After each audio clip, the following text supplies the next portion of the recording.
I'm gonna rant for a minute, and if you don't care about cameras or video, just scroll on. But if you're Nikon, like, pay attention. Pay close attention to the words that are coming out of my mouth. Okay, so I have a Nikon Z9, a Z8, Z6, all that sort of thing, and I use the Z9 and Z8 for video as well. But I've also got a Sony FX30, I've got a couple of Panasonic GH4s, and I use these for my film projects, videoing weddings, that sort of thing.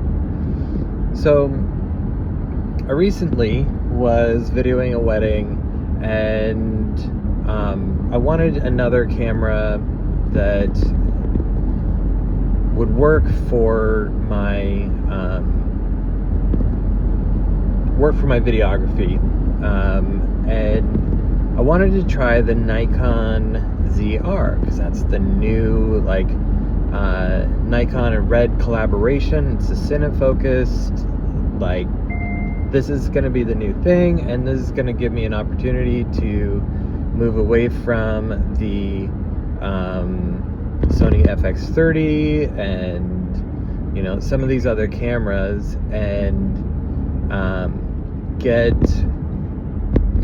get a little bit more focused with my lens selection and that sort of thing. So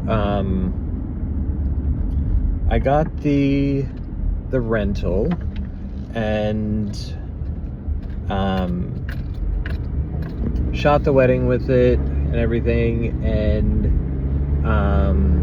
afterwards I was checking the footage, and I should have caught this beforehand,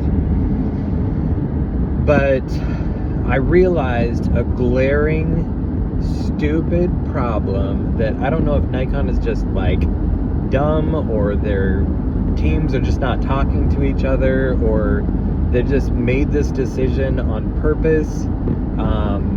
But the Nikon Z9 and Z8 do 24p, which is exactly 24 frames a second. And that's what you would need for cinema. That's the cinema standard. That's what's going on screen at your theaters.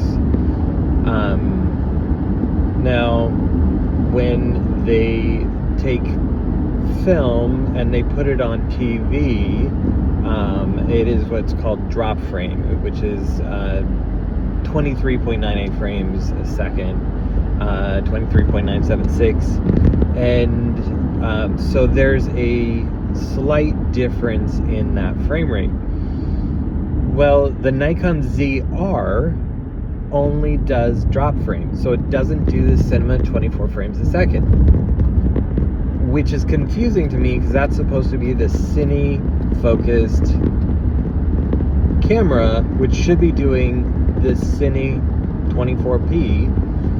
But I look at my 12-year-old Panasonic GH4, and I can switch between 23.98 and 24 frames.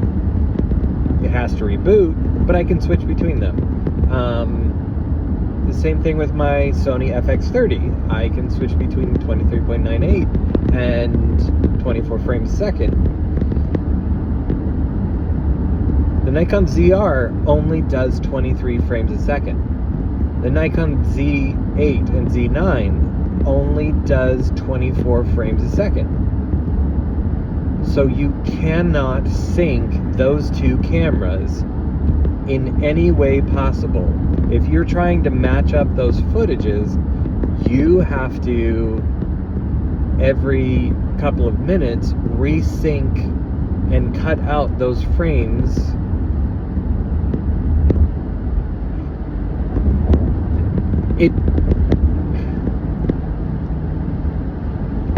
I cannot understand why Nikon would do this. If they want to step into this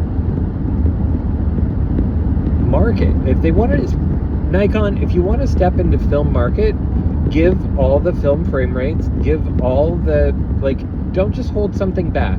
Give all of the settings that people are asking for, that people need. if you're holding something back, you're like, oh, we just won't put this in there because we want to make this separate. No, that's stupid. Make every single camera, every single frame rate. I just don't understand what Nikon is thinking and what they're doing. So, Nikon, call me. I got this figured out. I'll tell you what to do, and you'll solve all your problems, and you'll actually be able to enter this. You'll actually be able to enter this market and do a good job. Because right now, I don't know that you have my best interest in mind.